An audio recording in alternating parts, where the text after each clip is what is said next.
بیچنے والے کی دکان پر اگر بیٹھ جائے تو اس کے جسم سے اس کے بدن سے 6 گھنٹے تک گلاب کی خوشبو آتی ہے.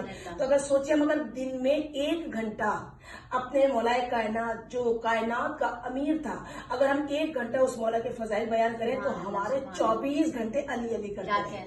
کیونکہ اللہ بھی یہی چاہتا ہے, ہمارا پروردگار بھی یہی چاہتا ہے, اس کا حبیب بھی یہی چاہتا ہے کہ علی ابن ابی طالب کا ذکر کیا جائے اور بے شمار ذکر کیا جائے, کیونکہ اللہ کے نبی کو اپنا وہ امتی بہت پسند ہے جو علی کا ذکر کرتا ہے. سبحان اللہ. کیونکہ صحابہ کرام خود فرما رہا ہے کہ جب کبھی ہم رسول خدا سے مولا کائنات کے بارے میں گفتگو کرتے تھے تو اتنا پسند کرتے تھے رسول خدا کہ انہیں اپنے قریب کر لیتے تھے. تو انہوں نے صحابہ کرام نے فرمایا کہ جب ہم چاہتے تھے نا کہ رسول خدا ہمیں اپنے پیاروں میں شمار کریں تو کیا کرتے تھے, کہا ہم ان کے درمیان علی کا ذکر کرنے لگتے تھے. تو رسول اللہ ہمیں اور اپنے قریب بلا لیتے, اور اگر کسی نے علی کے بارے میں بال برابر بھی شک کیا تو رسول خدا اسے اپنی محفل سے ہی نکال دیا. کیا کہنے ماشاءاللہ. تو لیکن جو کائنات کی سب سے بلند ترین اور صاحب عزت ہستی ہے وہ 2 ہی ہیں کائنات کی, یا تو ذات مرتضیٰ یا پھر ذات مصطفیٰ. اور ان کا ذکر اتنا کہ علی کا تو مرتبہ اتنا بلند, کیا کہنا تھا کہ جو رحمت للعالمین نبی تھا, کہ دیکھیں یہ وہ رحمت للعالمین نبی کہ جب دنیا میں آئے تو قرآن جیسی طاہر کتاب ہے نا, 23 سال کا عرصہ آپ کو ماشاءاللہ علم لے رہی ہیں اسی مدرسے سے, تو آپ کو معلوم ہے کہ 23 برس کا عرصہ ہے قرآن مبین کے نزول کا, اور 1,23,999 انبیاء جو ہے اس جو دین اسلام جو ہم اور آپ لیے بیٹھے ہیں اس دین اسلام کو پھیلانے کے لیے 1,23,999 انبیاء آئے ہیں رسول اللہ سے پہلے, اور انہوں نے اتنی محنتوں کا سامنا, اتنی مشقتوں کا سامنا کیا. جب آپ تاریخ پڑھیں گے تو پتہ چلے گا کہ یہ دین اسلام کتنی محنتوں کے بعد, کتنی صعوبتوں کے بعد, کتنی مشقتوں کے بعد ہمارے آپ کے ہاتھ آیا ہے.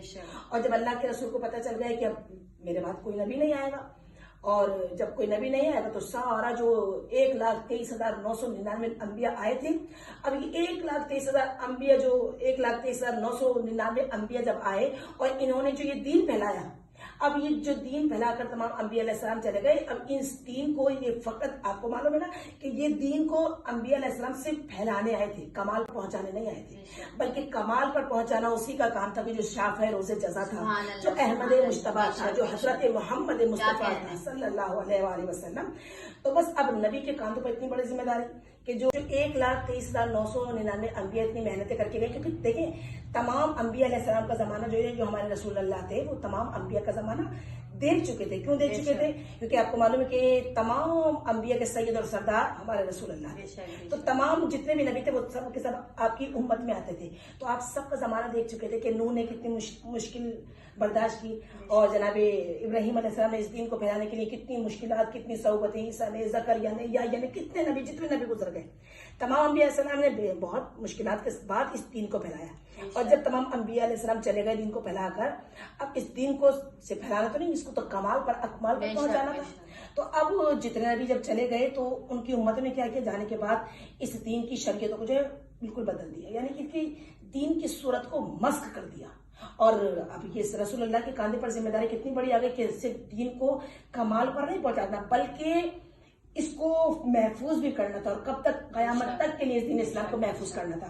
اب جیسی اتنی بڑی ذمہ داری آئی تو بے شک دیکھیے اتنی بڑی ذمہ داری کہ 1,23,999 انبیاء کی جو ہے وہ محنتوں کو اللہ نہ رائے گا نہ جائے, ان کو سنبھالے رکھنا اتنی بڑی ذمہ داری جیسی کاندھوں پر ہے. ہاتھوں کو بلند کیا دعا کے لیے, کہا پروردگارا, یہ دیکھیں کیا دعا کر رہا ہے رسول خدا, یہ دیکھیے جو علم بن کر آیا, علم لے کر نہیں, جو علم بن کر آیا تھا, اس نے جب دعا کی نا اس کی دعا میں ذرہ برابر کمی نہیں تھی. اس نے رب کائنات کی بارگاہ میں ہاتھوں کو اٹھا کر رحمت للعالمین نبی نے یہ نہیں کہا کہ پروردگار مجھے دین کو کمال پر پہنچانے کے لیے کوئی مددگار دے دے, نہیں یہ نہیں کہا. یہ نہیں کہا پروردگار عالم کہ پروردگار عالم اس دین کو قیامت تک کے لیے محفوظ کرنے کے لیے کوئی مددگار بھیجے, یہ بھی نہیں کہا. کیونکہ دیکھیں کامل تھی اس کی جو دعا تھی, اس کی دعا میں ذرہ برابر بھی نقص نہیں تھا. لیکن جیسے ہی ہاتھوں کو اٹھایا اور کیا دعا کی, بسم اللہ الرحمن الرحیم, وجعلنی من لدنک سلطانا نصیرا, کہ اے پروردگار مجھے ایسا سلطان نصیر عطا کر, ایسا سلطان نصیر عطا کر جو کائنات کے ذرے ذرے پر, جو کائنات کی ہر شے پر قدرت رکھتا سبحان ہوں. اللہ. بے شک پروردگار، اللہ کا نبی دعا کر رہا ہے، بے شک پروردگار وہ طاقت وہ قوت تیری عطا کی ہوئی بے ہو، شک، لیکن ایسا سلطان نصیر مجھے عطا کر کہ اگر انبیاء علیہ السلام اسے پکاریں تو انبیاء کا مددگار بن سبحان جائے. اللہ، اگر میں سبحان اللہ. محمد صلی اللہ علیہ وسلم، اگر میں محمد سے پکاروں تو کم از کم اگر مجھ سے افضل نہ ہو تو میرے ہی برابر ہو، سبحان میرے ہی نور کا ٹکڑا ہو، میرے ہی علم کا ٹکڑا ہو. اگر توحید اسے پکارے تو ایسا سلطان نصیر کے توحید کے کام آ جائے. اگر عدالت پکارے تو اس جیسا کوئی عادل نہ ہو، اگر سخاوت پکارے تو اس جیسا کوئی سخی نہ ہو. اب ذرا سوچئے کہ جب اس رحمت للعالمین نبی نے جب دعا کی، کیسی کامل دعا کی، ذرہ برابر بھی نقص موجود نہیں تھا، ذرہ برابر کمی موجود نہیں تھی، اور وہ مانگ رہا ہے کہ جس نے اپنے لیے پوری زندگی کبھی کچھ اس رب مانگا. اب جب سلطان نصیر مانگا، جب اس رب کائنات نے اپنے پیارے حبیب کو سلطان نصیر دیا تو ذرا سوچو کیسا دیا ہوگا. ایسا دیا، ایسا سلطان نصیر دیا کہ 1,23,999 انبیاء جب دنیا سے گئے نا دین پھیلا کر، کوئی اپنی کامیابی کا اعلان نہیں کر کے گیا. جو بھی نبی گئے، ہر نبی جاتے ہوئے کہہ گئے کہ حق رہ گیا پروردگار تیری ابدیت کا.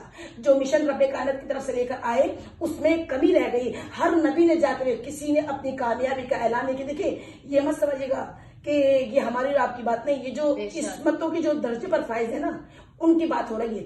ہر نبی کہہ کر گیا کمی رہ گئی پروردگار زندگی اور ملتی اور مہلت ملتی تو تیری حق ابدیت ایسے ادا کرتے کہ جیسا کرنے کا حق تھا. ہر نبی نے کہا کمی رہ گئی، کسی نے کامیابی کا اعلان نہیں کیا، بس کسی منزل پر لے کر آنا چاہ رہی تھی کہ لیکن دیکھیں جہاں انبیاء کہہ رہے ہیں کہ حق ادا نہیں کر سکے، لیکن 19ویں رمضان کی سحر ایک صدا جو حالت سجدہ میں بلند ہوئی اس نے کائنات کو ہلا دیا. کہا سجدے میں رہ کر کہا فزت برب کعبہ، کہ رب کعبہ کی قسم علی کامیاب ہو گیا. جزاک اللہ، ماشاءاللہ، مولا سلامت رکھے، کوئی غم نہ دے سوائے غم شبیر کے. الہی آمین. اور ہم آپ کے بہت شکر گزار ہیں کہ آپ اتنی مصروف تھیں پھر بھی ہمارے لیے قیمتی وقت نکالا اور مدرسے کی جانب سے آپ کے لیے چھوٹا سا تحفہ نظر کرم کرتے ہیں. جزاک اللہ، جزاک اللہ. یہ آپ کے لیے بہت شکریہ آپ سب کا، جزاک اللہ. جتنے بھی مدرسے کی بچیاں خواہران بچے میرے سامنے بیٹھی ہوئی ہیں، میں دعا گو ہوں.